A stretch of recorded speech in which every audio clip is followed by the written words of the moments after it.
The Possibility of Evil, a short story by Shirley Jackson. How good are you at judging people? The main character in The Possibility of Evil believes she can read into the hearts of those around her.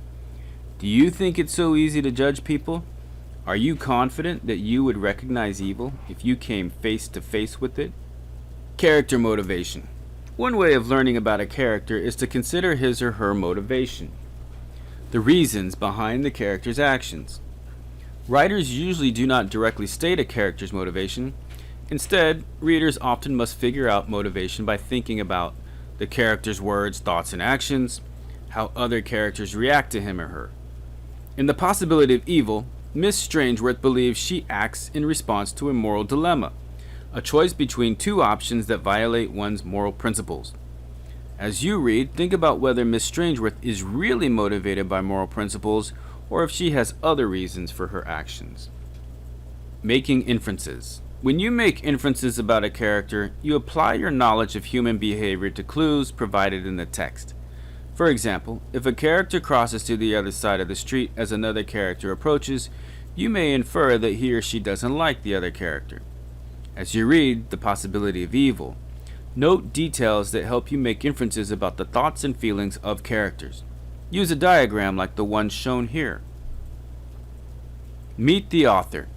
Shirley Jackson, born in 1919 and died in 1965. Horrifying debut. Shirley Jackson established her reputation with her story The Lottery, a chilling tale set in a quiet New England town.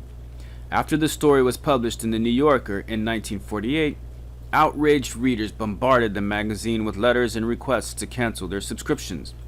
Today, the story is considered a classic of Gothic horror. The story's central premise, that ordinary humans are capable of great evil, became a recurring theme in Jackson's writing. Sinister small towns. The Possibility of Evil and many of Jackson's other stories are set in small American towns that seem peaceful and friendly until their darker sides are revealed. Jackson herself experienced hostility in the small town where she lived, especially after she began publishing fiction. Her biographer, Judy Oppenheimer, wrote that, quote, "The idea of people talking about her, judging her, not just her work, made her extremely anxious. Shirley liked her privacy. She wanted to live anonymously in a small town, sending out her fearful, disturbing messages to the rest of the world without consequences." End quote. Fear as a tool. Jackson frequently suffered from panic attacks. Writing was one means of combating this situation. She once said, "I have always loved to use fear, to take it and make it work." And now, The Possibility of Evil by Shirley Jackson.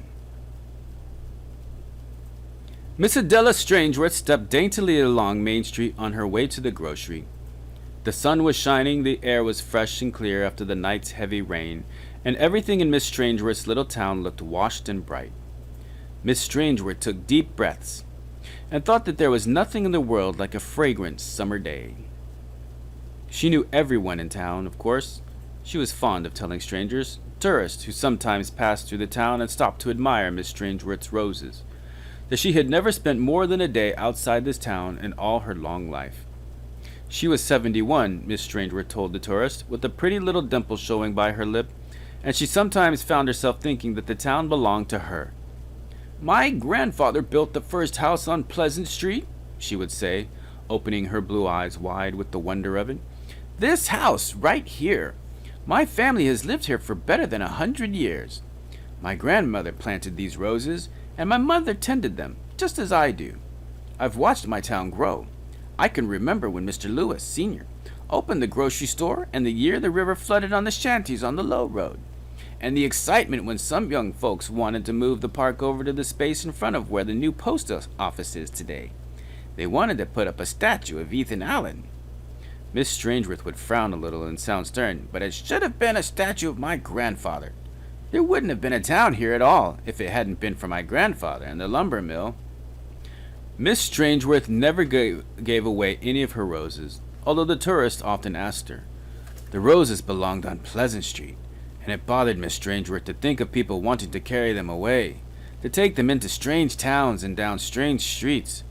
When the new minister came, and the ladies were gathering flowers to decorate the church, Miss Strangeworth sent over a great basket of gladioli. When she picked the roses at all, she set them in bowls and vases around the house her grandfather had built. Walking down Main Street on a summer morning, Miss Strangeworth had to stop every minute or so to say good morning to someone or to ask after someone's health. When she came into the grocery, half a dozen people turned away from the shelves and the counters to wave at her or call out, "Good morning." "And good morning to you, too, Mr. Lewis," Miss Strangeworth said at last. The Lewis family had been in the town almost as long as the Strangeworths, but the day young Lewis left high school and went to work in the grocery, Miss Strangeworth had stopped calling him Tommy and started calling him Mr. Lewis, and he had stopped calling her Addie and started calling her Miss Strangeworth. They had been in high school together, and had gone to picnics together and to high school dances and basketball games, but now Mr. Lewis was behind the counter in the grocery, and Miss Strangeworth was living alone in the Strangeworth house on Pleasant Street. "Good morning," Mr. Lewis said, and adding politely, "Lovely day?" "It is a very nice day," Miss Strangeworth said, as though she had only just decided that it would do after all. "I would like a chop, please, Mr. Lewis. A small lean veal chop. Are those strawberries from Arthur Parker's garden? They're early this year." "He brought them in this morning," Mr. Lewis said. "I shall have a box," Miss Strangeworth said. Mr. Lewis looked worried, she thought, and for a minute she hesitated. But then she decided that he surely could not be worried over the strawberries. He looked very tired, indeed. He was usually so chipper, Miss Strangeworth thought, and almost commented, but it was far too personal a subject to be introduced to Mr. Lewis, the grocer, so she only said, "And a can of cat food and I think a tomato." Silently, Mr. Lewis assembled her order on the counter and waited. Miss Strangeworth looked at him curiously and then said, "It's Tuesday, Mr. Lewis. You forgot to remind me." "Did I? Sorry." "Imagine you're forgetting that I always buy my tea on Tuesday," Mr. Strangeworth said gently. "A quarter pound of tea, please, Mr. Lewis." "Is that all, Miss Strangeworth?" "Yes, thank you, Mr. Lewis. Such a lovely day, isn't it?" "Lovely," Mr. Lewis said. Miss Strangeworth moved slightly to make room for Mrs. Harper at the counter. "Morning, Adela," Mrs. Harper said, and Miss Strangeworth said, "Good morning, Martha." "Lovely day," Miss Harper said, and Miss Strangeworth said, "Yes, lovely." And Mr. Lewis, under Mrs. Harper's glance, nodded. "Ran out of sugar for my cake frosting," Mrs. Harper explained. Her hand shook slightly as she opened her pocketbook. Miss Strangeworth wondered, glancing at her quickly, if she had been taking proper care of herself. Martha Harper was not as young as she used to be, Miss Strangeworth thought. She probably could use a good, strong tonic. "Martha," she said, "you don't look well." "I'm perfectly all right," Mrs. Harper said shortly. She handed her money to Mr. Lewis, took her change and her sugar, and went out without speaking again. Looking after her, Miss Strangeworth shook her head slightly. Martha definitely did not look well. Carrying her little bag of groceries, Miss Strangeworth came out of the store into the bright sunlight and stopped to smile down on the Crane baby. Dawn and Helen Crane were really the two most infatuated young parents she had ever known, she thought indulgently, looking at the delicately embroidered baby cap and the lace-edged carriage cover. "That little girl is going to grow up expecting luxury all her life," she said to Helen Crane. Helen laughed. "That's what we want her to feel," she said. "Like a princess." "A princess can be a lot of trouble sometimes," Miss Strangeworth said dryly. "How old is Her Highness now?" 6 months, Tuesday," Helen Crane said, looking down with rapt wonder at her child. "I've been worrying, though, about her. Don't you think she ought to move around more? Try to sit up, for instance?" "For plain and fancy worrying," Miss Strangeworth said, amused. "Give me a new mother every time." "She just seems so slow," Helen Crane said. "Nonsense! All babies are different. Some of them develop much more quickly than others." "That's what my mother says," Helen Crane laughed, looking a little bit ashamed. "I suppose you've got young Don all upset about the fact that his daughter is already 6 months old and hasn't yet begun to learn to dance?" "I haven't mentioned it to him. I suppose she's just so precious that I worry about her all the time." "Well, apologize to her right now," Miss Strangeworth said. She is probably worrying about why you keep jumping around all the time." Smiling to herself and shaking her old head, she went on down the sunny street, stopping once to ask little Billy Moore why he wasn't out riding in his daddy's shiny new car, and talking for a few minutes outside the library with Miss Chandler, the librarian, about the new novels to be ordered and paid for by the annual library appropriation. Miss Chandler seemed absent-minded and very much as though she were thinking about something else. Miss Strangeworth noticed that Miss Chandler had not taken much trouble with her hair that morning, and sighed. Miss Strangeworth hated sloppiness. Many people seemed disturbed recently, Miss Strangeworth thought. Only yesterday the steward's 15-year-old Linda had run crying down her own front walk, and all the way to school, not caring who saw her. People around town thought she might have had a fight with the Harris boy, but they showed up together at the soda shop after school as usual, both of them looking grim and bleak. Trouble at home, people concluded, and sighed over the problems of trying to raise kids right these days. From halfway down the block, Miss Strangeworth could catch the heavy scent of her roses, and she moved a little more quickly. The perfume of roses meant home, and home meant the Strangeworth house on Pleasant Street. Miss Strangeworth stopped at her own front gate, as she always did, and looked with deep pleasure at her house, with the red and pink and white roses massed along the narrow lawn, and the rambler going up along the porch, and the neat, the unbelievably trim lines of the house itself with its slimness and its washed white look. Every window sparkled, every curtain hung stiff and straight, and even the stones of the front walk were swept and clear. People around town wondered how old Miss Strangeworth managed to keep the house looking the way it did, and there was a legend about a tourist once mistaking it for the local museum, and going all the way through the place without finding out about his mistake. But the town was proud of Miss Strangeworth and her roses and her house. They had all grown together.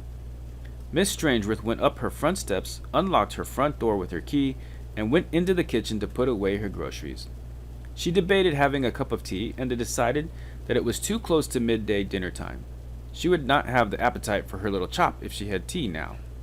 Instead, she went into the light, lovely sitting room, which still glowed from the hands of her mother and her grandmother, who had covered the chairs with bright chintz and hung the curtains.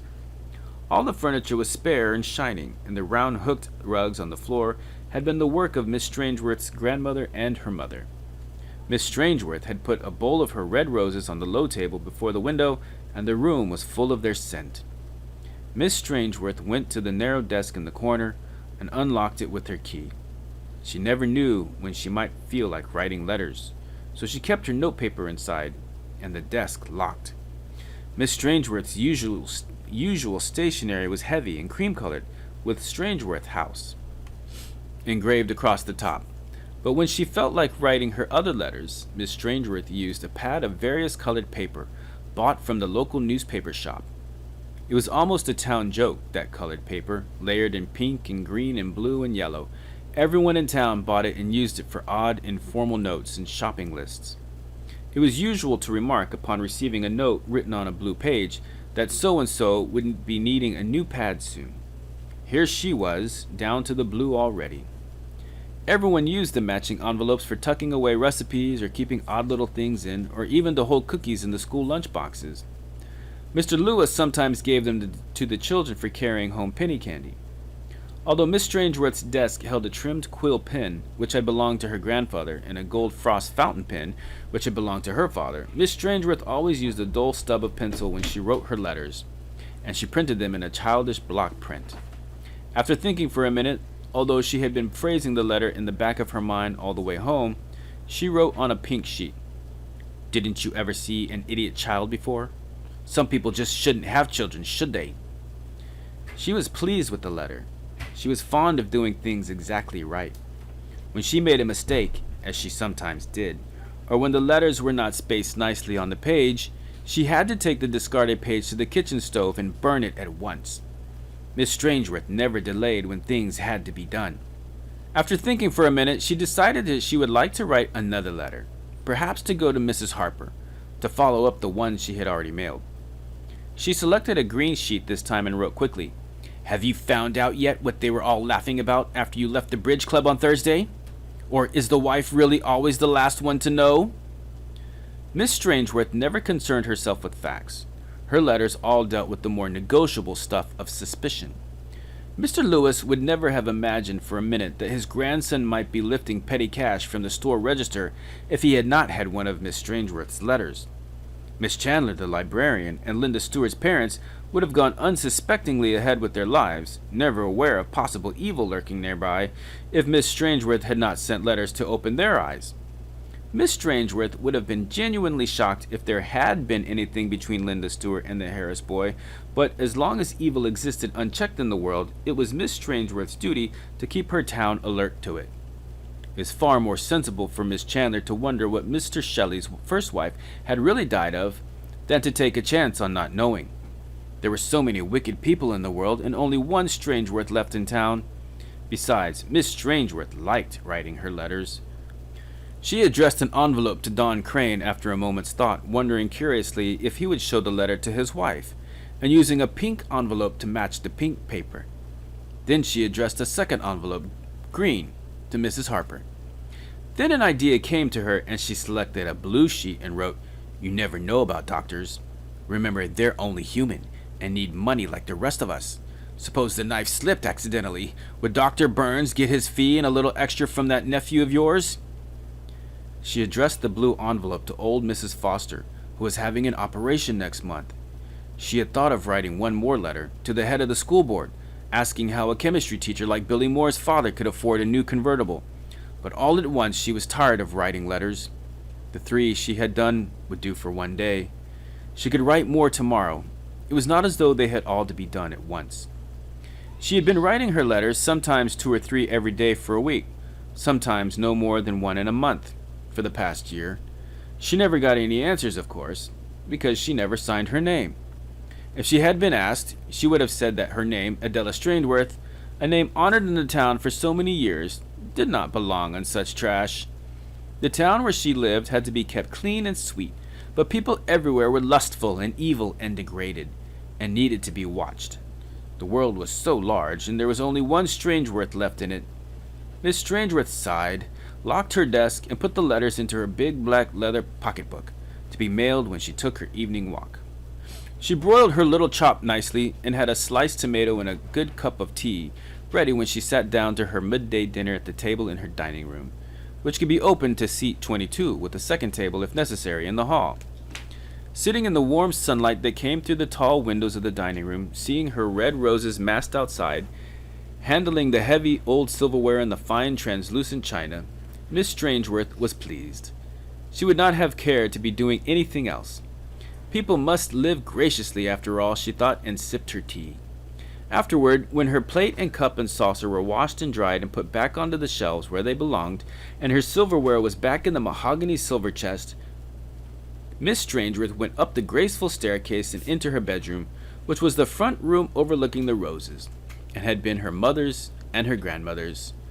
Their crown derby dresser set and furs had been kept here, their fans and silverback brushes and their own bowls of roses. Miss Strangeworth kept the bowl of white roses on the bed table. She drew the shades, took the rose satin spread from the bed, slipped out of her dress and her shoes, and lay down tiredly. She knew that no doorbell or phone would ring. No one in town would dare to disturb Miss Strangeworth during her afternoon nap. She slept, deep in the rich smell of roses. After her nap, she worked in her garden for a little while, sparing herself because of the heat. Then she came in to her supper.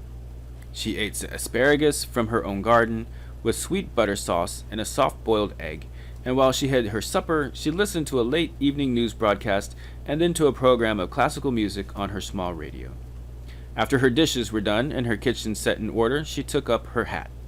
Miss Strangeworth's hats were proverbial in the town. People believed that she had inherited them from her mother and her grandmother, and locking the front door of her house behind her, set off on her evening walk, pocketbook under her arm. She nodded to Linda Stewart's father, who was washing his car in the pleasantly cool evening. She thought that he looked troubled. There was only one place in town where she could mail her letters, and that was the new post office, shiny with red brick and silver letters. Although Miss Strangeworth had never given the matter any particular thought, she had always made a point of mailing her letters very secretly. It would, of course, not have been wise to let anyone see her mail them. Consequently, she timed her walk so she could reach the post office just as darkness was starting to dim the outlines of the trees and the shapes of people's faces, although no one could ever mistake Miss Strangeworth with her dainty walk and her rustling skirts. There was always a group of young people around the post office, the very youngest roller skating upon its driveway, which went all the way around the building and was the only smooth road in town, and the slightly older ones already knowing how to gather in small groups and chatter and laugh and make great excited plans for going across the street to the soda shop in a minute or two. Miss Strangeworth had never had any self-consciousness before the children. She did not feel that any of them were staring at her unduly or longing to laugh at her. It would have been most reprehensible for their parents to permit their children to mock Miss Strangeworth of Pleasant Street. Most of the children stood back respectfully as Miss Strangeworth passed, silenced briefly in her presence, and some of the older children greeted her, saying soberly, "Hello, Miss Strangeworth." Miss Strangeworth smiled at them and quickly went on. It had been a long time since she had known the name of every child in town. The mail slot was in the door of the post office. The children stood away as Miss Strangeworth approached it, seemingly surprised that anyone should want to use the post office after it had been officially closed up for the night and turned over to the children. Miss Strangeworth stood by the door, opening her black pocketbook to take out the letters, and heard a voice which she knew at once to be Linda Stewart's. Poor little Linda was crying again, and Miss Strangeworth listened carefully. This was, after all, her town, and these were her people. If one of them was in trouble, she ought to know about it. "I can't tell you, Dave," Linda was saying. So she was talking to the Harris boy, as Miss Strangeworth had supposed. "I just can't. It's just nasty. But why won't your father let me come around anymore? What on earth did I do?" "I can't tell you. I just wouldn't tell you for anything. You've got to have a dirty, dirty mind for things like that." "But something's happened. You've been crying and your father's all upset. Why can't I know about it too? Aren't I like one of the family?" "Not anymore, Dave. Not anymore. You're not to come near our house again. My father said so. He said he'd horsewhip you. That's all I can tell you. You're not to come near our house anymore." "But I didn't do anything." "Just the same, my father said." Miss Strangeworth sighed and turned away. There was so much evil in people. Even in a charming little town like this one, there was still so much evil in people. She slipped her letters into the slot, and 2 of them fell inside. The third caught on the edge and fell outside, onto the ground at Miss Strangeworth's feet. She did not notice it because she was wondering whether a letter to the Harris boy's father might not be of some service in wiping out this potential badness. Wearily, Miss Strangeworth turned to go home to her quiet bed in her lovely house, and never heard the Harris boy calling to her to say that she had dropped something. "Old Lady Strangeworth's getting deaf," he said, looking after her and holding in his hand the letter he had picked up. "Well, who cares?" Linda said. "Who cares anymore anyway?" "It's for Don Crane," the Harris boy said. "This letter. She dropped a letter addressed to Don Crane. We might as well take it on over. We pass his house anyway." He laughed. "Maybe it's got a check or something in it, and he'd be just as glad to get it tonight instead of tomorrow." "Catch old Lady Strangeworth sending anybody a check," Linda said. "Throw it in the post office. Why do anyone a favor?" She sniffed. "Doesn't seem to me anybody around here cares about us," she said. "Why should we care about them?" "I'll take it over anyway," the Harris boy said. "Maybe it's good news for them. Maybe they need something happy tonight too, like us." Sadly, holding hands, they wandered off down the dark street, the Harris boy carrying Miss Strangeworth's pink envelope in his hand. Miss Strangeworth awakened the next morning with a feeling of intense happiness, and for a minute wondered why, and then remembered that this morning 3 people would open her letters. Harsh perhaps at first, but wickedness was never easily banished, and a clean heart was a scoured heart. She washed her soft old face and brushed her teeth, still sound in spite of her 71 years, and dressed herself carefully in her sweet soft clothes and buttoned shoes. Then going downstairs, reflecting that perhaps a little waffle would be agreeable for breakfast in the sunny dining room, she found the mail on the hall floor and bent to pick it up. A bill, the morning paper, a letter in a green envelope that looked oddly familiar. Miss Strangeworth stood perfectly still for a minute, looking down at the green envelope with the penciled printing, and thought, "It looks like one of my letters. Was one of my letters sent back? No, because no one would know where to send it. How did this get here?" Miss Strangeworth was a Strangeworth of Pleasant Street. Her hand did not shake as she opened the envelope and unfolded the sheet of green paper inside. She began to cry silently for the wickedness of the world when she read the words, "Look out at what used to be your roses."